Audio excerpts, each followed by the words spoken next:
राजा आमिर अब्बास साहब, अभी डॉक्टर मुराद रास ने बड़ी पार्टिंग इंटरेस्टिंग जुमला कहा था। उन्होंने कहा था 10 महीने में कुछ भी हो सकता है और जाहिर है एक एंडलेस पॉसिबिलिटीज तो हैं। आपकी नज़र में आप क्या क्या देखते हैं 10 महीने में क्या क्या हो सकता है, और इलेक्शंस भी हो सकते हैं या वो नहीं हो सकते? डॉक्टर साहब ने बिल्कुल पहले तो डॉक्टर साहब ने अभी उस हेलीकॉप्टर को कंपनी बना दिया।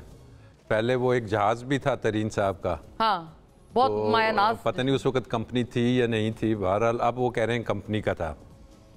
तो फिर उन्होंने कहा कि जी इलेक्शंस की बात की कि जी इलेक्शंस में तो मियाँ साहब के वोट्स हैं, बिल्कुल हमें भी समझ आते हैं मियाँ साहब के वोट्स हैं, हमें समझ आते हैं खान साहब के वोट्स हैं, भुट्टो के हैं। अब इस पार्टी में वो वोट किसके हैं, पहले तो ये डिफाइन करें कि ये जो है ये इस पार्टी में वो वोट्स किसके होंगे। अलीम खान साहब के, अलीम खान साहब के होंगे, फवाद चौधरी के होंगे। फवाद चौधरी तो आई थिंक नहीं है इसमें अभी, पता नहीं, शुरू में तो हमें नजर आए थे वो, हाँ, पता नहीं अभी हैं कि नहीं है। तो एनी हाउ बाकी रहा 10 माह में वाकई उन्होंने सही कहा कि बहुत कुछ हो सकता है। अभी आप देखिए हालिया जो ये पीपल्स पार्टी की तरफ से, जमाते इस्लामी की तरफ से, तो ये ओपनली आ गया है कि जी level playing field is not available to the other political parties. अभी पता नहीं तहरीक इस्तेहकाम का इस पे क्या स्टांस है कि वो बिलीव करते हैं कि लेवल प्लेइंग है या नहीं। उसी तरीके से JUI की मुलाकात हो रही है PTI से कि जो कि 2 इम्पॉसिबल्स थे, लेकिन जब बात अब PTI ने की थी कि जी यहाँ पे इलेक्शंस के बारे में कोई बात होगी कि इलेक्शंस को करवाना है और फेयर एंड फ्री करवाना है, तो गालिबन तमाम पार्टीज पर बैठेंगी। तो अभी देखते हैं कि मतलब आपको लगता है कि इलेक्शंस करवाने के लिए इतना जोर लगा रहे हैं PTI कि उन्होंने कड़वा घूंट पी लिया और उन्होंने मौलाना साहब से मुलाकातें शुरू कर दी? आपको उनकी इंटेंशन अच्छी लग रही है क्या? मुझे तो अवाम की जो इंटेंशन है ना, या जो इस मुल्क की बेहतरी है, वो सिर्फ और सिर्फ इलेक्शंस में ही है।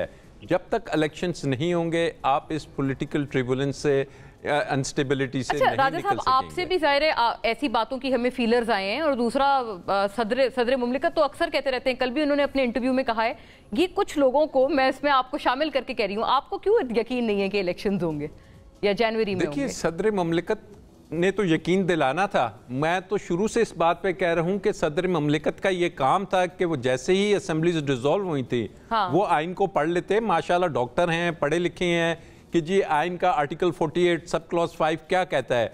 वो कहता है कि ऑन डिसोल्यूशन ऑफ असेंबलीज, जहाँ पे असेंबलीज डिसॉल्व होंगी, the president shall announce a date of elections upcoming जो उनसे होंगे not beyond 90 days and thereafter. उसके बाद प्रेसिडेंट ने कैबिनेट बनानी थी, प्राइम मिनिस्टर। वहाँ पे सदर ममलिकत साहब ने खामोशी तारी रखी और आखिर में एक ऐसा, वो जिसको कहते हैं कि ऑप्टिक्स के लिए एक लेटर लिख दिया, जिस लेटर में भी कोई वाज़ेह बात नहीं की।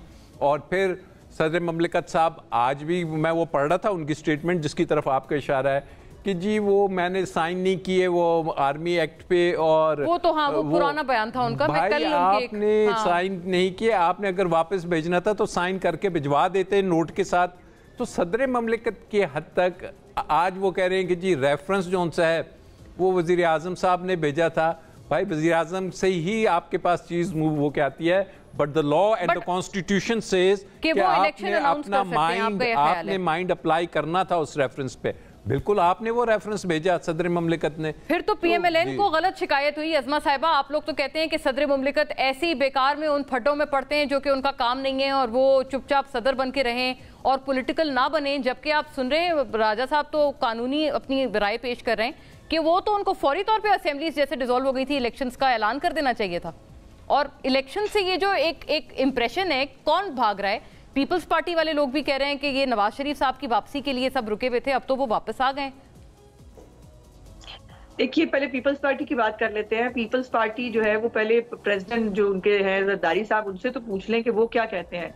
वो बता चुके हैं कि मर्दमशुमारी जिसके अंदर पीपल्स पार्टी ने खुद वोट दिया था CCI के अंदर बैठ के, और उसके बाद हल्का बंदियां जरूरी होती हैं।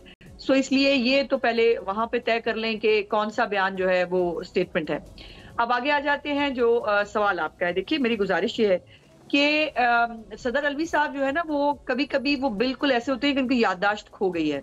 वो बिल्कुल, उनको किसी बात का समझ नहीं आती, उनको कुछ पता नहीं है। 13 बिल जो है वो नोट लगा के रिजेक्ट करके भेज देते हैं। 2 बिल्स जो हैं उनके लिए वो बैठे रहते हैं कि वो उनकी जरा मुद्दत गुजर जाए। जो कानून कहता है कि वो जो है वो आपके पास मुकर्ररा मुद्दत तक रहेंगे और अगर आप उस पर साइन नहीं करेंगे तो फिर वो ऑटोमेटिकली कानून बन जाएंगे, लेकिन उनको भूल जाता है, अचानक से भूल जाता है। अच्छा, जब वो इमरान खान की हुकूमत में उनके साथ थे तब गैर आईनी तौर पर असम्बली को डिसॉल्व करना हो या काजी फायजिसा के खिलाफ रेफरेंस भेजना हो या तमाम तर जो पॉलिटिकल साजिशें थी उनके अंदर वो पार्ट एंड पार्सल रहे। फिर जब अदम एतमाद जो है वो पास होने के करीब थी, उस वक्त उनको ऐवान सदर में बुला के इमरान खान जो है वो ताहयात एक्सटेंशन ऑफर कर रहे थे बाजवा साहब को, और बाजवा साहब जो है उनसे मिन्नत की जाती थी कि इमरान खान को बचा ले। तो ये प्रेसिडेंट अलवी का एक बहुत अजीबोगरीब किस्म का किरदार है।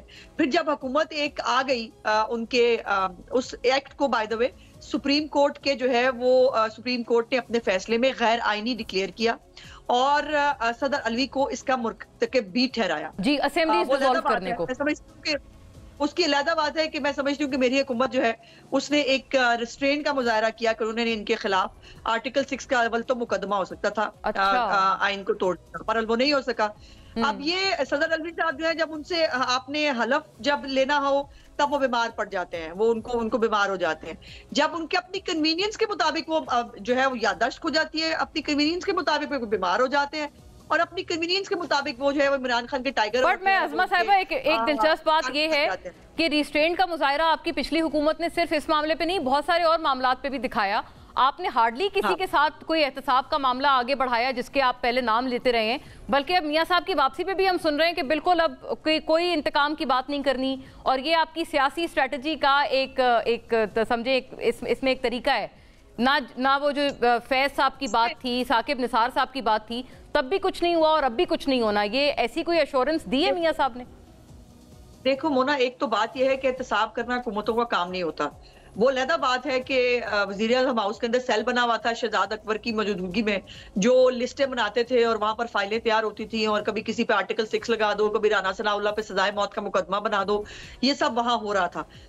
मेरी बिल्कुल पार्टी की एक कैटेगोरिक स्टांस है, हम सियासी इंतकाम पे बिलीव नहीं करते और इस वक्त पाकिस्तान की अवाम के मसाइल का हल चाहिए उनको ये तेरी मेरी लड़ाई और जो है वो इसको पकड़ लो तो उसको जेल में डाल दो, उससे किसी आम आदमी का कोई भला नहीं होने वाला।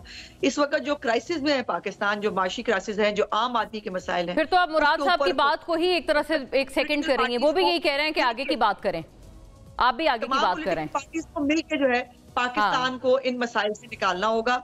ये अकेला कोई भी नहीं कर सकता, ना कोई अकेला टार्जन है और हमें तो पहले भी हम सबको साथ लेके चले थे और अब भी हम सबको साथ लेके चलना चाहते हैं, जिसमें पीटीआई बशमूल पीटीआई। अज़मा साहिबा एक जुमला मिल सकता है आपसे? हाँ, पीटीआई का दहशतगर्द विंग नहीं होगा, जो पीटीआई के सियासी लोग होंगे वो बिल्कुल होने चाहिए।